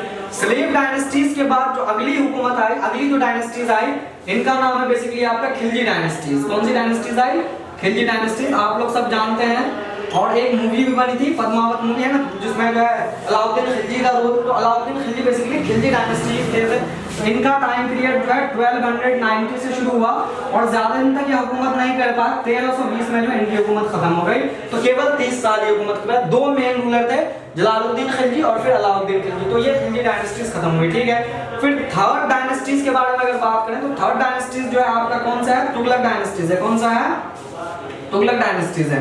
अगर तुगलक डायनेस्टीज का टाइम पीरियड यहाँ पे अगर समझना चाहें कि कौन कौन से तुगलक डायनेस्टीज के अंदर है, तो हम कह सकते हैं कि 1200 AD के अंदर जो है यहाँ से शुरू हुई और ये चला आपका 1440 AD तक। ये आपका तुगलक डायनेस्टीज। तुगलक डायनेस्टीज के अंदर जो है 3 मशहूर बादशाह थे। एक तो आपका गयासुद्दीन तुगलक, फिर मोहम्मद बिन तुगलक बहुत मशहूर बादशाह, और फिर जो है आपका जो है फिरोज शाह तुगलक। तो ये 3 मिलकर जो है हुए। 1440 AD में तुगलक डायनेस्टीज खत्म हो गई। चौथे पे जो आया, चौथे पे आया सैयद डायनेस्टीज। कौन सी डायनेस्टीज आई? सैयद डायनेस्टीज आई। और सैयद डायनेस्टीज ने ज्यादा देर तक हुकूमत नहीं कर पाए, ज्यादा दिन तक, तो आए लास्ट में जो है आपका सैयद डायनेस्टीज। हम कह सकते हैं कि सैयद डायनेस्टीज। सैयद डायनेस्टीज में अगर हम बात करें तो सैयद डायनेस्टीज का जो टाइम पीरियड है 1440 AD से शुरू हुआ और ये आपका चला 1400 जो है 50 जो है आप कह सकते हैं इसके अंदर जो है 58 तक जो है ये आपका चला जो है कौन सी? सैयद डायनेस्टीज, ठीक है। सैयद डायनेस्टीज के बाद जो आखिरी डायनेस्टीज आई हुकूमत करने के लिए वो आपका लोधी डायनेस्टीज। कौन सी डायनेस्टी? अलग अलग वंश थे। मैंने आपको कहा ना कि दिल्ली सल्तनत 5 अलग अलग वंश से मिलकर बने हैं, ठीक है। तो हम इसके जो है नाम नहीं लिखे हैं रूलर्स के, क्योंकि हम इंशाल्लाह इसको जब डिटेल्स में पढ़ाएंगे तो हम जो है इसके नाम भी लिखेंगे। तो आप केवल इसको जो है अभी इस तरह से समझें। तो कहने का मतलब है 5वें डायनेस्टीज जो आई हुकूमत करने के लिए वो आई आपकी लोधी डायनेस्टीज। कौन सी डायनेस्टीज? हम कह सकते हैं कि जो सबसे आखिरी डायनेस्टीज थी वो लोधी डायनेस्टीज है। लोधी डायनेस्टीज बेसिकली जो हम कह सकते हैं कि लास्ट डायनेस्टी थी, लास्ट वंश थी, है ना, ऑफ दिल्ली सल्तनत, यानी दिल्ली सल्तनत के जो है सबसे आखिरी जो है डायनेस्टीज थी या वंश थी, ठीक है। ये हो गया आपका लास्ट डायनेस्टीज ऑफ दिल्ली सल्तनत, ठीक। इसमें से जो है बेसिकली दो मेन रूलर्स थे, एक आपका जो है इब्राहिम लोधी, और फिर आप जो है यहाँ पे कह सकते हैं कि इब्राहिम लोधी जिसके साथ लड़ाई भी है ना, और इससे पहले आप कह सकते हैं कि एक और थे यहाँ पे जिनका नाम है सिकंदर लोधी। तो दो मेन थे इसमें, सिकंदर लोधी। और टाइम पीरियड अगर हम बढ़ रहे हैं लोधी डायनेस्टीज का, तो आप देखते हैं कि 1558 से चीजें शुरू हुई और 1526 में जो है वो खत्म हो गई, क्योंकि पानीपत के मैदान में बाबर ने इब्राहिम लोधी को पूरी तरह से शिकस्त दे दी और यहाँ से जो है दिल्ली सल्तनत की खात्मा हो गई, ठीक। ये चीजें आप सब, तो कहने का मतलब है कि लेटर मिडल्स के अंदर जो पहला टॉपिक हो वो दिल्ली सल्तनत है, और दिल्ली सल्तनत को विस्तार से मैंने नहीं पढ़ाया, लेकिन मैं आपको बताया कि दिल्ली सल्तनत के अंदर क्या क्या चीजें हैं, ठीक है। हम इस पे भी बनाएंगे वीडियो, लेकिन आज का जो मौजूद है वो मुगल्स है।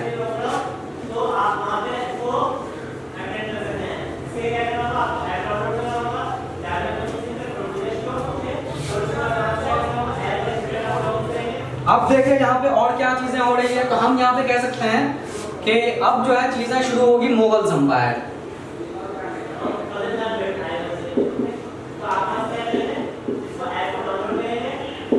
मुगल संपायर है, ठीक है। लेकिन सबसे इंपॉर्टेंट ये है, हम जो है इसको कहते हैं इंडिया के अंदर जो है मुगल खानदान की जो है कैसे शुरुआत हुई, मुगल खानदान की कैसे शुरुआत हुई। अब देखिए अगर मैं यहाँ पे आपको इंडिया का मैप बना दूं रफ, तो इंडिया के अंदर कौन सी हुकूमत चल रही है, दिल्ली सल्तनत चल रही है, आप जान रहे हैं, ठीक है। जब दिल्ली सल्तनत के लास्ट रूलर थे इब्राहिम लोधी, जैसे आपको मैंने बताया, तो उस वक्त सेंट्रल एशिया के अंदर क्या चीजें हो रही है, इसको हम कहते हैं सेंट्रल एशिया। तो इंडिया के ऊपर वाला एरिया है Afghanistan, Iran, Uzbekistan, Kyrgyzstan, Tajikistan, ये सारे मध्यकाल एशिया है, तो हम इसको कह सकते हैं सेंट्रल एशिया। तो सेंट्रल एशिया के अंदर क्या क्या चीजें हो रही है, तो जाहिर सी बात है सेंट्रल एशिया में जो चीजें होगी तभी तो मुगल्स इंडिया में पहुंचेंगे ना। तो उस मध्यकालीन की हिस्ट्री को थोड़ी बहुत समझना है कि मुगल खानदान के जो फाउंडर थे बाबर, क्या वो खुद हिंदुस्तान आए या कैसे आए, क्या क्या चीजें हुई, उस पूरे बैकग्राउंड को समझने से पहले हमें सेंट्रल एशिया की कुछ पॉलिटिकल डेवलपमेंट्स को समझना है, तब जाके हम समझ पाएंगे कि मुगल खानदान इंडिया कैसे पहुंची, ठीक है। क्योंकि आप तो यहाँ पे देख ही रहे हैं इंडिया के अंदर क्या चीजें हो रही है। अच्छा एक चीज मैं और आपको यहाँ पे बता दूं कि दिल्ली सल्तनत तो शुरू हुई, दिल्ली सल्तनत में दो डायनेस्टीज बहुत अच्छे तरीके से हुकूमत कर पाए, एक तो खिलजी डायनेस्टीज, स्लेव डायनेस्टीज भी थी कुछ अंदाज में, और दूसरी जो है वो तुगलक डायनेस्टीज। बाकी सैयद डायनेस्टीज आते आते जो खिजर खान रूलर बने, कॉन्फ्लिक्ट शुरू हो गए थे दिल्ली सल्तनत में, और लोधी डायनेस्टीज जो शुरुआत हुई, लोधी डायनेस्टी सिकंदर लोधी जिनके फाउंडर थे, तो लोधी डायनेस्टीज में आके ये प्रॉब्लम्स और ज्यादा इंक्रीज हो गए। तो कहा जाता है कि दिल्ली सल्तनत के जो आखिरी बादशाह थे इब्राहिम लोधी से जो इब्राहिम लोधी तो मेन बादशाह हो गए इंडिया का पूरा। उस वक्त जो गवर्नर अपॉइंट करते थे अलग अलग जगह के, जैसे पंजाब में एक गवर्नर अपॉइंट कर दिया, गुजरात में एक जगह अपॉइंट कर दिया, अलग अलग गवर्नर जैसे आज होते हैं ना सीएम गवर्नर, ये सब पीएम मेन। तो सीएम उस जमाने में भी चीजें होती थी, पीएम की जगह में इब्राहिम लोधी रख देंगे, सीएम की जगह में अरविंद केजरीवाल रख देंगे, और अलग अलग जगह पे सीएम और जो है आपका जो है गवर्नर होते हैं। तो जो गवर्नर थे पंजाब के गवर्नर, वो इब्राहिम लोधी से इतना खुश नहीं थे, और वो नहीं चाह रहे थे कि इब्राहिम लोधी की हुकूमत हिंदुस्तान में हो, क्योंकि वो अपने ख्वाब देख रहे थे, अपने ड्रीम देख रहे थे कि दिल्ली सल्तनत खत्म हो रही, हमारी हुकूमत सेंटर पे आ जाए। तो ये हिंदुस्तान के उसका पॉलिटिकल स्ट्रक्चर्स हैं, ठीक है।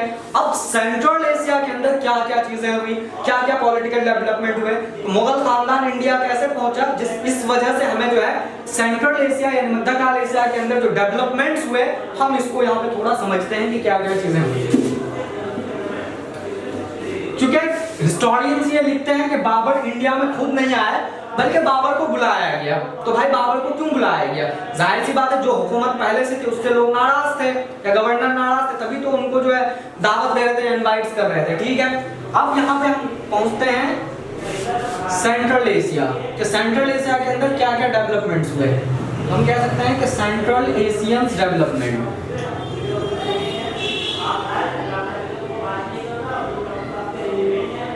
अब डेवलपमेंट्स के अंदर अगर मैं आपको बोलूं कि डेवलपमेंट्स किस तरह की डेवलप, हम कह सकते हैं कि जो पॉलिटिकल डेवलपमेंट थी, जो पॉलिटिकल स्ट्रक्चरल डेवलपमेंट थी, वो क्या क्या चीजें होंगी। सेंट्रल एशिया के अंदर बहुत सारे कंट्रीज को मिला के जो है सेंट्रल एशिया, जैसे मैंने बताया, लेकिन इसमें एक कंट्रीज का यहाँ पे नाम पढ़ेंगे उज्बेकिस्तान। क्या पढ़ेंगे, उज्बेकिस्तान, क्योंकि 2-3 कंट्रीज के बारे में जिक्र करेंगे। तो उज्बेकिस्तान बेसिकली जो है अफगानिस्तान के जो ऊपर वाला एरिया है ना, वो उज्बेकिस्तान का एरिया था, ठीक। क्योंकि उज्बेकिस्तान से ही बाबर ताल्लुक रखते थे, तो बाबर उज्बेकिस्तान से भारत कैसे पहुंचा, ये भी एक अहम बात है। तो अगर मैं यहाँ पे आपको एक इंडिया का मैप बना के समझाऊं कि ये अगर मान लीजिए अफगानिस्तान है, तो यहाँ पे जो है उज्बेकिस्तान है, तो इस पॉइंट को आप मानिए कि ये उज्बेकिस्तान है, ठीक है, और इस पॉइंट को आप मानिए कि ये आपका क्या है, अफगानिस्तान है, ठीक। और अफगानिस्तान में एक जगह है जो कि आज अफगानिस्तान उनका कैपिटल है काबुल, ये भी आप याद रखें, ठीक है। तो पहले बाबर उज्बेकिस्तान से काबुल पहुंचे, और काबुल पहुंचने के बाद जो है फिर वो इंडिया पहुंचे, और ये आप जानते हैं कि इंडिया है। तो अगर मैं आपसे पूछूं कि हिंदुस्तान से नजदीक कौन है, हिंदुस्तान से नजदीक अफगानिस्तान या काबुल, क्योंकि इंडिया से जो है वो दूर में उज्बेकिस्तान है। तो which country was nearer to India, तो Kabul Afghanistan was nearer to India, और उज्बेकिस्तान दूर में, ठीक है। लेकिन उज्बेकिस्तान के अंदर क्या क्या चीजें भी हम समझते हैं। उज्बेकिस्तान के अंदर एक जगह है जिनका नाम है फरगना। फरगना एक जो है उस वक्त उस जमाने में एक छोटी सी रियासत थी, स्टेट थी, है ना, फरगना। और इसको उर्दू में अगर लिखना चाहें तो ये जो है आपका फरगना हो गया, ठीक है। इस फरगना के अंदर एक रूलर थे जिनका नाम है उमर शेख मिर्जा, ये समझाया, उमर शेख मिर्जा। लेकिन आप ये सोचेंगे कि उमर शेख मिर्जा हैं कौन, तो भाई साहब उमर शेख मिर्जा जो है बाबर के फादर थे। बाबर के जो पिताजी का नाम है, यानी उनके जो पापा का नाम है उमर शेख मिर्जा है, ठीक है। उमर शेख मिर्जा क्या थे, तो वैसे तो ये एक रूलर थे, है ना, ठीक है, काफी अच्छे व्यक्ति थे, रूलर थे। और ये जो रूलर थे वो बेसिकली फरगना के रूलर थे, क्योंकि बाबर का फरगना जो है ना वो घरेलू था, मतलब होमलैंड कह सकते हैं बाबर का, है ना। बाबर का जो होमलैंड था वो फरगना, तो वो एक छोटी सी रियासत थी, काफी प्रॉस्पेरस रियासत थी, काफी जो है फर्टिल एरिया था वहाँ पे। तो कहने का मतलब है कि उमर शेख मिर्जा जो उस फरगना के तख्त का जो है वो राजा थे, उस वहाँ पे वो हुकूमत चलाते थे, छोटी सी रियासत है, ठीक है। लेकिन क्या हुआ कि उमर शेख मिर्जा इंतकाल हो गए जब बाबर बहुत कम उम्र के थे, ये भी एक ताज्जुब वाली बात है। तो अगर मैं यहाँ पे आपको बताऊं कि जो बाबर साहब हैं, तो बाबर की जो पैदाइश है, बाबर की पैदाइश 14 फरवरी 1483 में जो है ये पैदा हो गए, 1440 फरवरी में जो है ये पैदा हुए, ठीक है। जब बाबर 1492 का हुआ, 1492 एडी का है ना, उम्र जब इनकी जो है तो कितने 13 जो है यहाँ पे आपका 7 और जो है यहाँ पे 1192 का हम नहीं कह सकते, 1194 लिखिए आपका सही रहेगा रेट। तो जो है 7 साल और 4 साल 11 साल, कहने का मतलब है कि 11 इयर्स के जब बाबर हुए तो इनके पापा जो है 1494 में जो है वो इंतकाल कर गए। तो कहने का मतलब है कि बाबर की पैदाइश 1483 में, लेकिन 1494 आते आते जब बाबर की उम्र जो है कितने 11 इयर्स हो गए आपका, तो इस वक्त जो है क्या हुआ कि इनके पापा जो उमर शेख मिर्जा है उनका इंतकाल हो गया। क्या हो गया? उनका इंतकाल हो गया, ठीक है। अब उमर शेख मिर्जा के इंतकाल के बाद उस फरगना के तख्त में कौन बैठेगा और फरगना के ऊपर कौन रूलर होंगे? तो आप ये कहेंगे कि बाबर तो बहुत छोटा है, बाबर तो बहुत कम उम्र थे, तो बाबर को नहीं होना चाहिए। लेकिन आपको याद होना चाहिए कि मुगल बादशाह जितने भी बने इंडिया के अंदर, तो वो बहुत कम उम्र में ही आते थे हुकूमत करने के लिए। अकबर 15 साल 12 साल की हुकूमत में आ गए, बाबर उतने कम उम्र में बने। तो ये चीजें थी कि बहुत कम उम्र में ये लोग रूलर बनते थे, उस जमाने का एक ट्रेडिशन था, ठीक है, वैसे ही होते थे। तो अब ये चीजें हुई कि अब इनके इंतकाल के बाद फरगना का जो तख्त दिया जाए या फरगना का जो रूलर बनाया जाए वो बाबर को बनाया जाए, क्योंकि जितने लोग जो है उमर शेख मिर्जा से ताल्लुक रखते थे वो सारे सपोर्ट किए बाबर को। लेकिन क्या हुआ कि जो उमर शेख मिर्जा है इनके कई भाई थे, यानी बाबर के कई चाचा थे, 3-4 चाचा थे, ठीक है।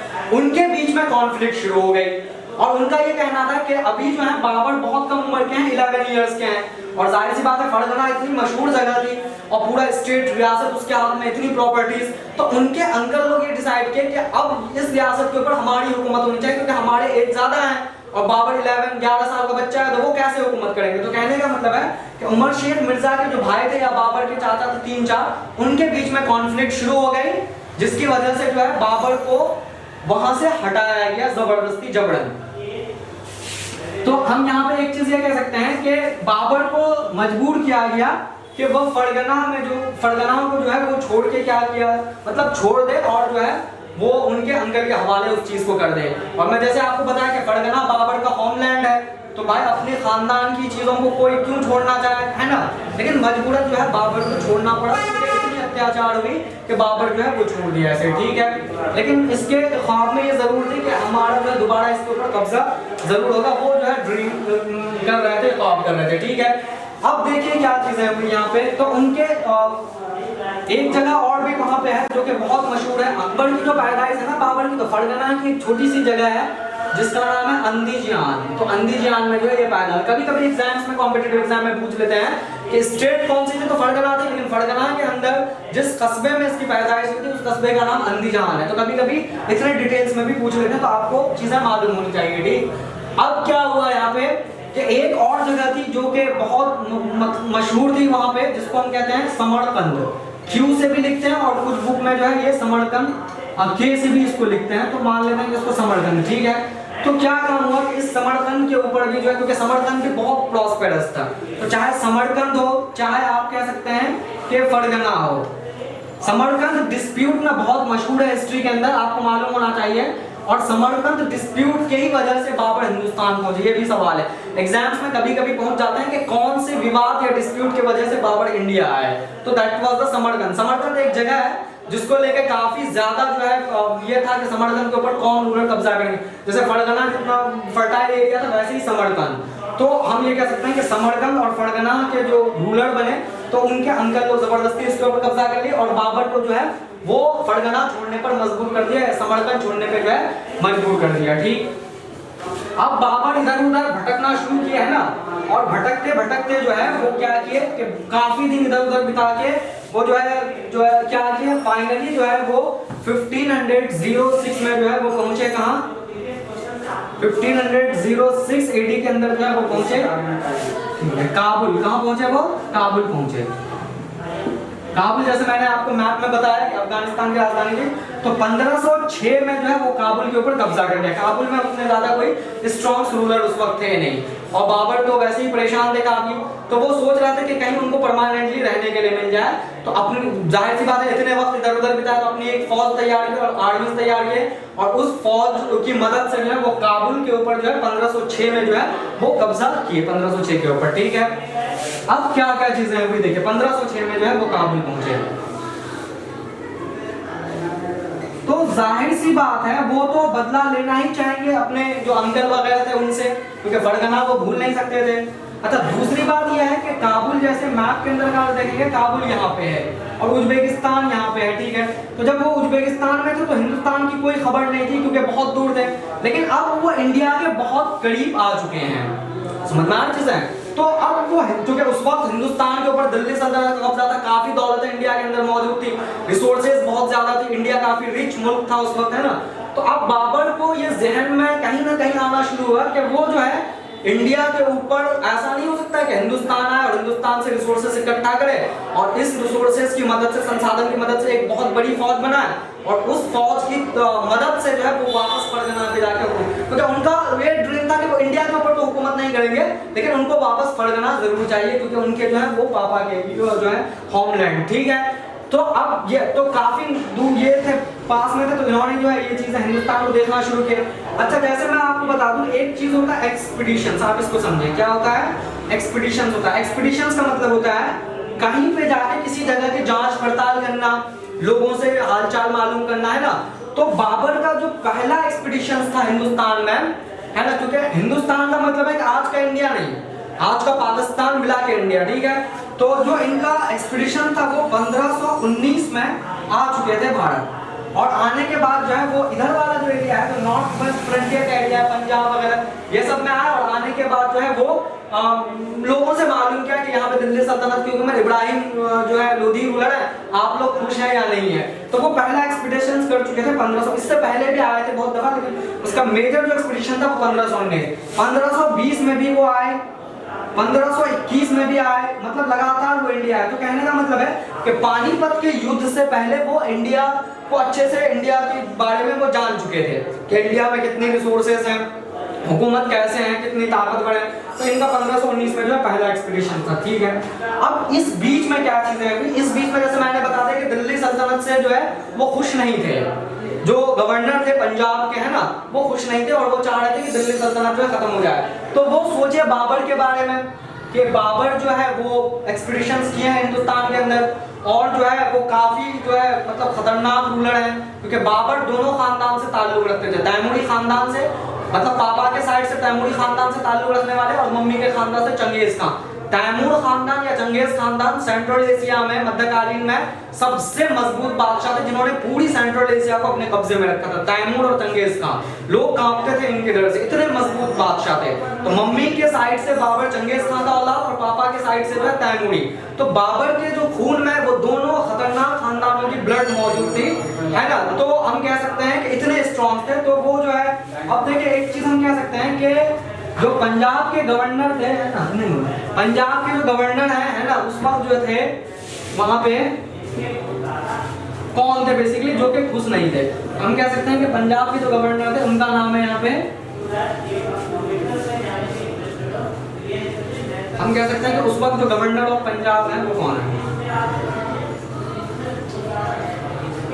गवर्नर ऑफ पंजाब, जो कि इब्राहिम लोधी से खुश नहीं थे। हम कह सकते हैं कि बहलूल Lodhi.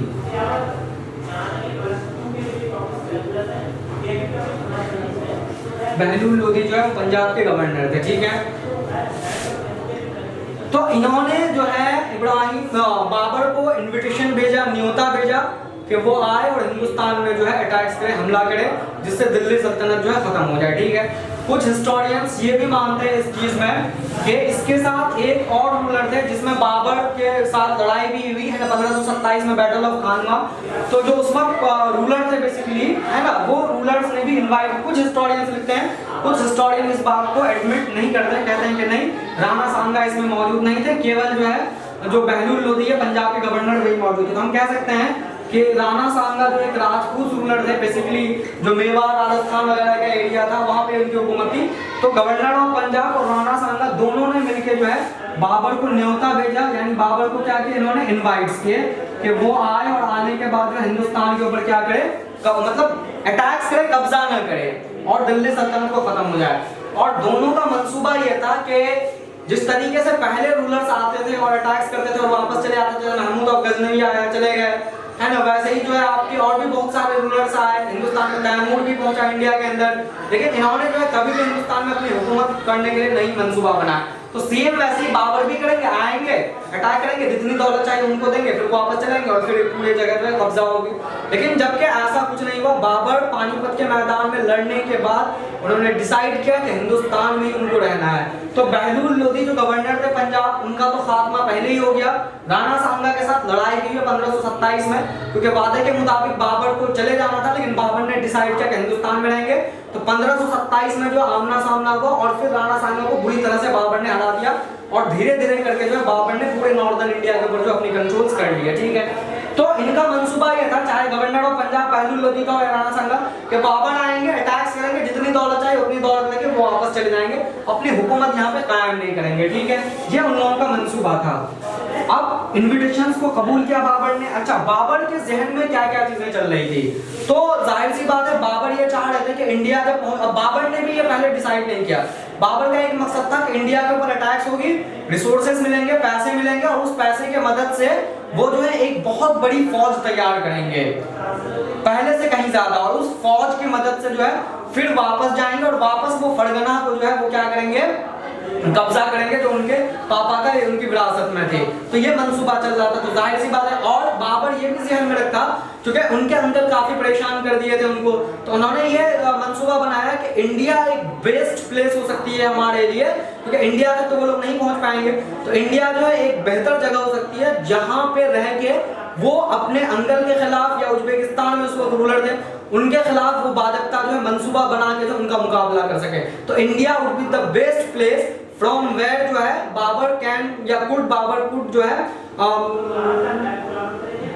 Prepare operations against the Uzbeks और अगेंस्ट हिज अंकल, ठीक है। उज्बेक्स के खिलाफ जो है वो अपना एक मंसूबा तैयार करेंगे। तो अब ये पूरी कहानी शुरू होने के बाद जो है 1526 एडी में जो है लड़ाई शुरू हुई, दोनों रूलर्स जो है वो आमना सामना हो गए, है ना। तो दिल्ली सल्तनत के लास्ट रूलर थे इसमें, जैसे आप जानते हैं, इब्राहिम लोधी, और मुगल खानदान के जो बानी थे, जो मेन फाउंडर है, वो आपका कौन है, बाबर, ठीक है। दोनों के बीच में जो है लड़ाई हुई, और ये लड़ाई कहाँ पे हुई, हरियाणा में एक मैदान है पानीपत, पानीपत में जो है ये लड़ाई हुई, है ना। इस पानीपत में जो है 3 लड़ाई हुई है ना, तो इसलिए हम इसको क्या कहते हैं, ये जो है आपका फर्स्ट बैटल ऑफ पानीपत है। क्या है, पानीपत के मैदान में पहली लड़ाई, क्योंकि इसी मैदान में 2 और लड़ाई हुई, एक जो है आप 1556 में पढ़ेंगे और एक आप 1761 में पढ़ेंगे। तो ये सेकंड बैटल ऑफ, और ये जो है आपका क्या है, थर्ड, इसलिए हम इसको कहते हैं कि फर्स्ट बैटल ऑफ पानीपत।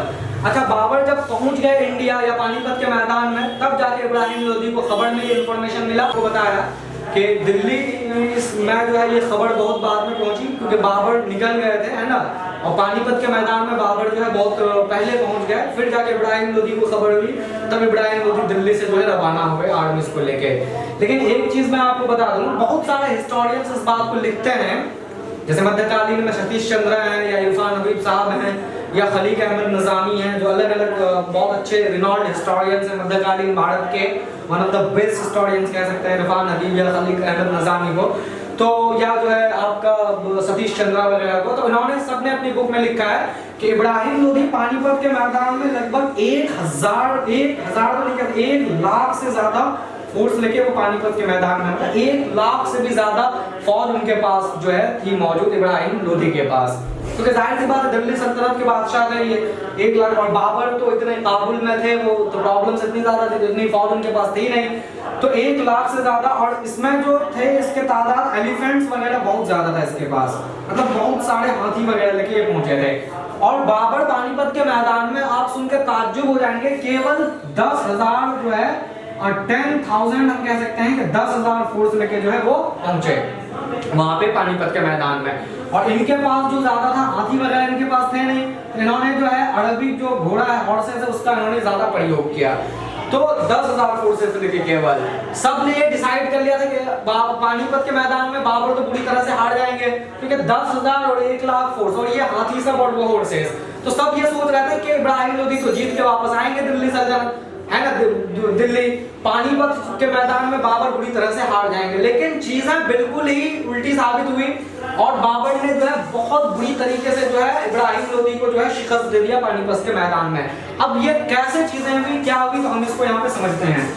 देखिए, हमने इसको जो है समझा है, तो अगर आप इसको समझेंगे कि कैसे कैसे चीजें हुई, तो मैं यहाँ पे थोड़ा बताता हूँ कि एक तरफ फौज जो है खड़े हैं इब्राहिम लोधी के, ये मैं अगर मान लूं तो ये एक फौज जो है इब्राहिम लोधी, जो कि 1 लाख से ज्यादा जो है फौज इब्राहिम लोधी के पास, और एक जगह जो है फौज खड़े हैं, ये है आपके बाबर के पास, ये दोनों फोर्स आमना सामना हुए, ठीक है। इसमें टेक्नोलॉजी का काफी कमाल था, वॉर टैक्टिक्स जो थे, है ना, इसमें बाबर के पास जो टेक्नोलॉजी थी वो बहुत मशहूर टेक्नोलॉजी थी, सेंट्रल एशिया में ये टेक्नोलॉजी काफी एडवांस हो चुकी थी, और इस टेक्नोलॉजी के बारे में अभी इंडियन जो दिल्ली सल्तनत थी वो फैमिलियर नहीं थे, ये नहीं जानते थे। तो क्या हुआ कि बाबर का जो है मेन जो हथियार था उस मैदान के अंदर, तो उन्होंने पहली दफा इंडियन हिस्ट्री में कोई ऐसा बादशाह था जिन्होंने गन या बंदूक का प्रयोग का इस्तेमाल किया, तोप वगैरह का इस्तेमाल बाबर पहले बादशाह थे इन्होंने किया। तो एक तरफ जो है बाबर की फौज खड़ी हुई, ठीक है, और एक तरफ जो है आपका इब्राहिम लोधी की फौज जो एक तरफ खड़े हुए। तो इसमें नियम यह था कि पहले हाथियों को रखा होता था सामने फ्रंट पे हाथी, और फिर बाद में जो है सारे फौज इकट्ठा होते थे बाद में। और यहाँ पे क्या था कि सबसे पहले जो है यहाँ पे जो है इनके तोप होते थे, तोप के बाद जो है हॉर्सेस, और फिर जो है वो उनके जो फौज थे वो खड़े थे। तो पानीपत के मैदान में जब लड़ाई शुरू हुई तो बाबर ने जो है अपने फौज को ये मतलब परमिशन दी कि उन्होंने गन का जो है इस्तेमाल किया और फायरिंग शुरू की। तो जब गन की फायरिंग शुरू हुई तो जितने भी हाथी जो फ्रंट पे खड़े थे, जो एलिफेंट फ्रंट्स पे खड़े थे, वो एक चीज हाथी के बारे में ये होता है ना कि कोई अननोन आवाज है जो पहले न सुनी हो वो, तो हाथी के कानों में अजीब सा गूंजता है और वो पागल जैसा हो जाता है। सेम ऐसे पानीपत के मैदान में हुआ। तो जैसे ही गन या तोप की आवाज हाथियों के कान में आना शुरू हुई तो हाथी एकदम जो है बौखला गया और जो है वो पागल सा हो गए। तो क्या हुआ कि हाथी बजाय आगे बढ़ने के डर के मारे सारे हाथी जो है वापस हो गए, यू टर्न जिसे कह सकते हैं, तो सारे हाथी जो है वापस हो गए। इस तरह से उन्होंने ये किया। और जितनी भी क्योंकि हाथी पहला था, उसके बाद फौज इब्राहिम लोदी के, तो सारे फौजों को कुचलते हुए जो है वो हाथी निकल गई न। और फिर क्या हुआ, मौका मिला इनको, और इनके सारे तोप तो चलता है यहाँ पे, साथ में जितने भी इनके फौज थे, जितने 10,000 को इन्होंने क्या किया, चारों तरफ से जो है वो इनके फौज को क्या कर लिया, घेर लिया, क्योंकि हाथी सपोर्ट नहीं किया। और फाइनली पानीपत के मैदान में जो है वो बाबर साहब जीत गए। कुछ हिस्टोरियंस तो इसको इस तरह से लिखते हैं कि वो जो पानीपत की मैदान में लड़ाई थी वो बेसिकली एलिफेंट्स यानी हाथी वर्सेस हॉर्सेस की लड़ाई थी, मतलब घोड़े और हाथी की लड़ाई थी। तो सबको ऐसा लग रहा था कि हाथी जीत जाएगा, लेकिन गलत साबित हुई और हॉर्सेस जितने भी घोड़े थे वो सब यहाँ पे जीत गए, क्योंकि यहाँ पे गन का इस्तेमाल था, बंदूक का पहला, तोप का पहला प्रयोग जो है बाबर ने किया। और पानीपत के मैदान में लड़ाई ने एक टर्निंग पॉइंट ली हिंदुस्तान के इतिहास में, और मुगल खानदान की वो बुनियाद बाबर ने जो है रखा। ठीक है, तो 1526 जो है वो बाबर कह सकते हैं कि 1526 में आफ्टर द फर्स्ट बैटल, और आए वो, आने के बाद दिल्ली आए, दिल्ली में जो है स्वागत हुई बाबर का, है ना, जीत गए। तो अब इन्होंने जो है क्या किया, इन्होंने मुगल एम्पायर की स्थापना यहाँ पे रखी, है ना। तो हम कह सकते हैं कि मुगल एम्पायर जो है इन्होंने यहाँ पे क्या की, स्टैब्लिश की, और इन्होंने न्यू रखा है इनका। ठीक है, 1526 AD के अंदर, और फिर जो है चीजें शुरू हुई। देखिए एक चीज ये है कि बाबर ज्यादा दिन तक हिंदुस्तान पे नहीं रहे, है ना, क्योंकि अनफॉर्चुनेटली जो है इनका 1530 में जो है इंतकाल हो गया। कोई लड़ाई और युद्ध के दौरान नहीं, क्योंकि कोई बैटल्स तो बाबर हारते ही रहे थे, सारे बैटल्स बाद में इन्होंने जीते। ठीक है, तो 1530 AD के अंदर जो है इनका इंतकाल हुआ 1530 में, और फिर बाबर की हुकूमत जो है वहीं खत्म हुई, और फिर उनका बेटा जो था हुमायूं वो फिर आया इंडिया के अंदर। तो 1526 में क्या चीज है, 1526 के अंदर जो है फर्स्ट बैटल ऑफ पानीपत के बाद जो है जब वो जीत गए, तो जाहिर सी बात है राणा सांगा तो हर चीज देख रहा था, और जैसे वादे हुए थे कि बाबर वापस जाएंगे, लेकिन बाबर ने डिसाइड कर लिया कि अब वो हिंदुस्तान में स्टे करेंगे। तो एक और लड़ाई हुई 1527 AD में, इसको कहते हैं battle of Khanwa. Battle of Khanwa के अंदर जो है मेवाड़ के जो रूलर थे राणा सांगा और बाबर थे, उनके बीच में लड़ाई हुई, और उस लड़ाई में भी जो है बाबर जीत गए। फिर 1528 में एक और लड़ाई हुई AD में, 1528 में, इसको बैटल ऑफ चंदेरी कहते हैं। मदन जी राव थे, उनके एरियाज पे भी उन्होंने कब्जा किया। मदन जी राव बहुत मशहूर थे, लेकिन वो बाबर से हार गए, शिकस्त खा गए। ठीक है, फिर 1529 में एक और लड़ाई हुई बंगाल बिहार के एरिया में, जिसमें नुसरत शाह और जो है मोहम्मद लोधी थे, महमूद लोधी थे, है ना, उसको बैटल ऑफ घाघर कहते हैं, घाघर नदी का नाम था, उसके इर्द गिर्द लड़ाई हुई। तो 1526 में भी बाबर जीत गए, 1527 में भी जीते, 1528 में भी जीते, 1529 में भी जीते, और 1529 में जीतने के बाद अनफॉर्चुनेटली 1530 में इनका इंतकाल हो गया। लेकिन जो काम मुगल खानदान को हिंदुस्तान में करनी थी वो चीजें बाबर कर गए, और उसको फिर कंटिन्यू बाद में जो हुमायूं अकबर वगैरह है उसको कर गए। तो पानीपत की लड़ाई तक हम चीजों को समझ गए हैं। 1527 से जो है हम बैटल ऑफ जो आपका यहाँ पे खानवा, वहां से हम शुरू करेंगे इंशाल्लाह। हम सेकंड लेक्चर्स पे इसको बनाएंगे, क्योंकि कुछ स्टूडेंट्स परेशान हो जाते हैं, इतने लंबे वीडियोस को जो है वो नहीं देखते हैं, है ना, बोर हो जाते हैं। तो हम इसको पार्ट वाइज बनाएंगे। तो हम कह सकते हैं कि मध्यकालीन का जो पार्ट 1 है, जिसको हम पूरे बैकग्राउंड के साथ आपको शुरू से समझाया, आप 1526 यानी फर्स्ट बैटल ऑफ पानीपत तक चीजें समझ गए। मुगल खानदान ने हिंदुस्तान में जो है वो अपनी बुनियाद रख दी। इसमें बाबर के बारे में भी थोड़ी बहुत डिटेल्स में हम बात करेंगे, और ये सब जो युद्ध हुआ इसके बारे में भी हम बताएंगे। और 1529 बैटल ऑफ घाघर में जो है बाबर के पास कौन कौन हिंदुस्तान के उस वक्त के स्टेट जो थे, रियासतें जो थी, वो बाबर के हाथ में थी, और फिर हुमायूं उसको जो है आगे कंटिन्यू किया। तो इंशाल्लाह हम इसको जो है पार्ट 2 में बनाएंगे, मुगल एम्पायर यानी मध्यकालीन टू जो है मिडिवल इंडिया। तो इंशाल्लाह आप लोग इसको एंजॉय कीजिए, और फिर हम मिलते हैं सेकंड पार्ट्स में, सेकंड लेक्चर्स में। और जो मॉडर्न इंडियन हिस्ट्री में हमने पार्ट 2 बनाया है, पार्ट 3 इंशाल्लाह हम उसको आज यूट्यूब पे जो है अपलोड कर देंगे, है ना, चैनल पे। आप पार्ट 3 देखिए, फिर हम उसका पार्ट 4, 5 भी जो है बनाएंगे। हम बहुत ज़्यादा काम करने वाले हैं इस पर। हम सोच रहे हैं कि सारे स्टूडेंट्स के मसले हल हो जाएं। अच्छा, एक स्टूडेंट ने जो है कुछ करंट अफेयर्स के बारे में भी जिक्र किया, तो इंशाल्लाह हम जो है ट्यूसडे वेडनेसडे को हम जो है करंट अफेयर्स पे भी और इंडियन कॉन्स्टिट्यूशन पे भी वीडियोस बनाएंगे। तो thank you to all of you.